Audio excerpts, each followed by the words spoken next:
Students, आज की मेरी वीडियो रहेगी जो रिमेनिंग हमारे ड्रामास थे उसकी उनके ऊपर। तो विदाउट एनी डिले मैं स्टार्ट कर रही हूँ। तो हम बात कर लेते हैं पहला जो है वो है Elizabethan drama. After medieval drama हमारा क्या आ जाता है, एलिजाबेथन ड्रामा। ठीक है, एलिजाबेथन ड्रामा में क्या होगा, अब जो इसका जो टाइमिंग है वो कहाँ पर पहुँच चुका है, 16 टू 17 सेंचुरी में पहुँच चुका है।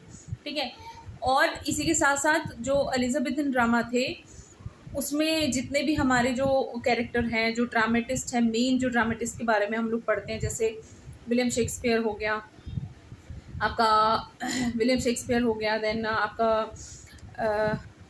विलियम शेक्सपियर हो गया, क्रिस्टोफर मार्लो हो गया, बेन जॉनसन हो गया, ये सारे के सारे जितने भी ड्रामेटिस्ट थे वो हमें एलिजाबेथन एज से ही मिले हैं। ठीक है, और इसमें जो की खास बात ये थी कि जैसे ग्लोबल थिएटर जो था, जैसे वो इस्टेब्लिश हुआ लंदन में, वैसे वैसे इंग्लैंड में जो ड्रामा का जो क्रेज़ था ना वो बढ़ता गया। लोग ड्रामास देखने लगे क्योंकि थिएटर्स में जाने को मिलता था, बहुत ही अच्छे अच्छे ड्रामेटिस्ट के द्वारा लिखे गए प्लेज उनको देखने के लिए मिलते थे, तो बहुत ही अच्छा उनको लगता था थिएटर्स में जाकर उसको देखना। ठीक है, उसके बाद आता है कि इनके इश्यूज़ क्या होते थे उस टाइम पर, ड्रामा किस क्या प्लॉट होता था मेनली उनका। तो जो ड्रामास होते थे उनका प्लॉट्स उनको कहाँ से मिलता था, तो एंशियंट हिस्ट्री से मिलता था। ठीक है, ग्रीक और रोमन माइथोलॉजी से उठा लिया। उसके बाद जो आपके सोशल और पॉलिटिकल जो इश्यूज़ थे, ठीक है, सोशल पॉलिटिकल इश्यूज़ होने लगे थे इन दोनों में 16th और 17th सेंचुरी में, तो वो सोशल और पॉलिटिकल इश्यूज़ के को भी उठाकर ये लोग प्लॉट्स में डालते थे। आपने बहुत सारे इनके जो प्लेस अगर पढ़े हों तो आपने बहुत सारे जो इनके जो प्लेस हैं इनमें आपको ऐसा इशू देखने को मिलेगा।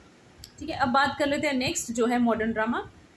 अब मॉडर्न ड्रामा में क्या हुआ, लोग जो ड्रामेटिस्ट जो थे वो आपका जो डे टू डे जो हाउस होल्ड के जो वर्कर है, यानी विमेन जो थी, जो नॉर्मल घर में काम करने वाली, वो क्या फील कर रही है, किस प्रेशर में है, ऐसे वाले प्लॉट्स वो लोग उठाने लगे।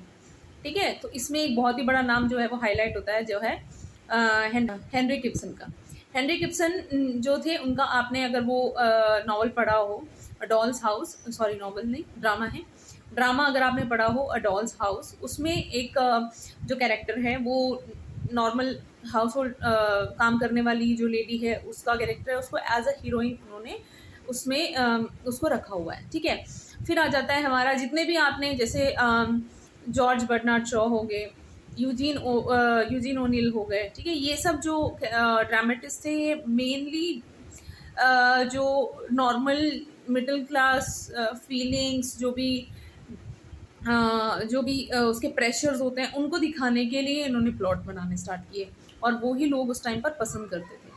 ठीक है, अब आ जाते हैं बहुत ही मोस्ट इम्पॉर्टेंट जो आजकल के एग्जाम्स में जिससे क्वेश्चंस हद से ज़्यादा पूछे जाते हैं, वो है इंडियन क्लासिकल ड्रामा।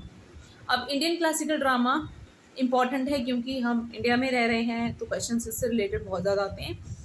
तो ये इसकी ओरिजिनेशन कहाँ से, ये ओरिजिनेट हुआ था ऋग्वेद से। ठीक है, अब ऋग्वेद में, अब पहले तो कुछ कहानी वगैरह कोई इस तरीके से लोग लिखते नहीं थे, तो लोगों ने जब ऋग्वेद को पढ़ा तो उसको लोगों ने सोचा कि क्यों ना लोगों के बीच में इस चीज़ की जागरूकता लाई जाए, तो वो लोग प्ले के तौर पर, ड्रामा के तौर पर हमारे जो एपिक्स होते थे, द रामायण, द महाभारत, इन सबको वो प्लॉट की तरह उठाकर एज अ ड्रामा लोगों को दिखाने लगे। ठीक है, रिलीजन जो है प्रमोट करने के लिए, तो वो एपिक हमारे जो हैं वो उठा के उसके ऊपर ड्रामास बनने लगे। अगर आपने भी नोटिस किया हो तो जो पहले जो ड्रामाज होते थे थिएटर्स में, वो रामायण महाभारत के से ही स्टार्ट हुए थे, है ना।